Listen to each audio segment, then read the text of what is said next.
Hey guys, what's going on? My name's Dan Giesing and welcome to another Star Citizen opinion video. This video is going to be focused on the top 3 things that came out of the last Around this Verse this past week, specifically focusing on what I found to be the most interesting from the latest weekly update from Star Citizen. First and foremost, they've addressed a really interesting proposition that I think is going to extend beyond multi-crew and solve a lot of issues for people that may be worried about getting a multi-crew ship but may not have the crew or organization to play with.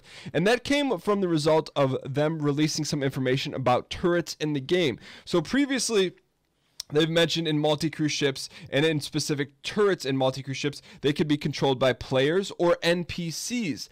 Now, recently, they've just expanded upon the idea of inserting AI into the seat of a particular turret. Could also be used as a co-pilot to handle autopilot and things of that nature. I think this is going to open up multi-crew for a lot broader player base for people that like to play solo. So I think it's cool that there's going to be an AI component. They treated it like software. So you essentially will buy this software, this piece of software, this device that you then plug into the seat that would then take on the role. One may say that you'll have some options to control essentially in theory their aggression level, how quickly they are to react, and those sort of things. That's all speculation, of course, but I could see it going down that road. So you're not going to just get an AI turret software that you're going to plug in. I'm guessing you're going to have some customization in it, or if they don't, that would be a nice feature to have nonetheless.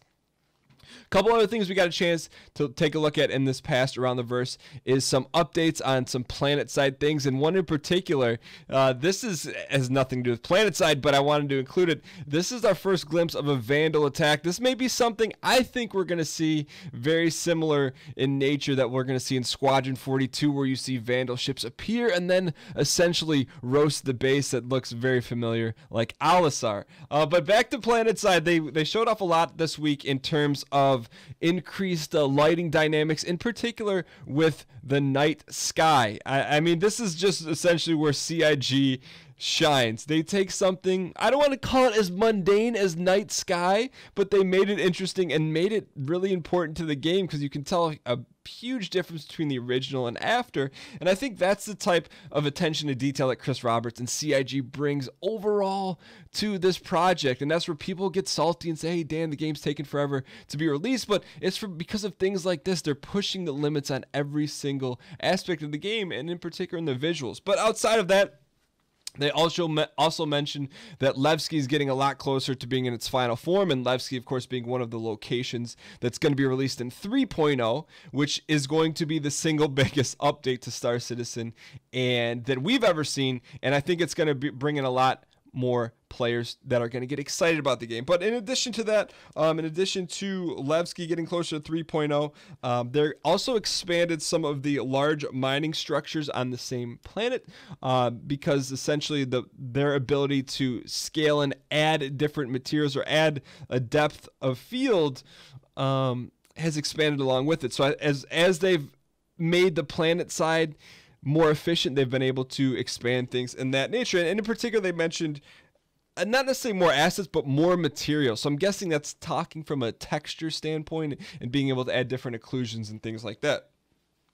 In addition, I'm also very excited about Planetside because they said they've optimized it. So things are going to be a lot more smoother in a Planetside situation. And I think with 3.0 coming out, this is going to be really important because the planets, how they handle Planetside in particular, in comparison with Elite Dangerous, is, in my opinion, really going to make or break the immersion experience. If it's anything similar to what they've shown us in the past, I think it's going to be great. But the ability to fly Planetside and do different things with natural rock formation and natural things that are going to occur in the Planetside, I think is going to be a lot of fun. And the whole key to the Planetside delivery is for CIG to be able to make it feel like it's not barren. Even if the planet is barren itself, there's got to be enough interesting things around on the planet to make it worthwhile to explore, to take a dragonfly and skim the surface, to take a buccaneer and skim the surface and just see what's available. And I think what they've done with the procedural generation is hopefully going to be enough to do that, but only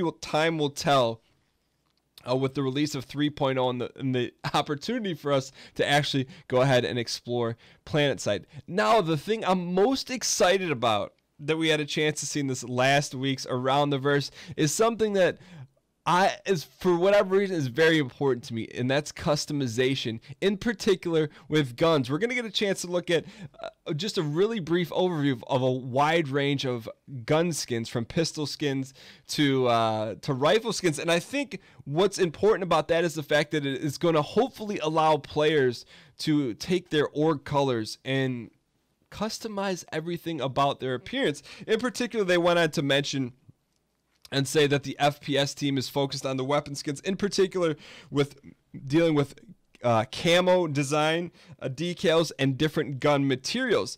And that to me is going to be very important from an aesthetic standpoint. You know, everything right now in the game, anytime we get a new suit, it's exciting. I think this is a lot of people overlook how important customization is, and just looking at this wide range of gun skins they created, I'm guessing in a short amount of time you can probably already pick out, oh, this one's my favorite, I like this one. I just think it generates a lot of recurring excitement, and it gives them the ability to release a lot of different variants, and also continues to generate excitement. I don't want to translate it to something like CSGO, but when CSGO releases new gun skins, it's always a big event.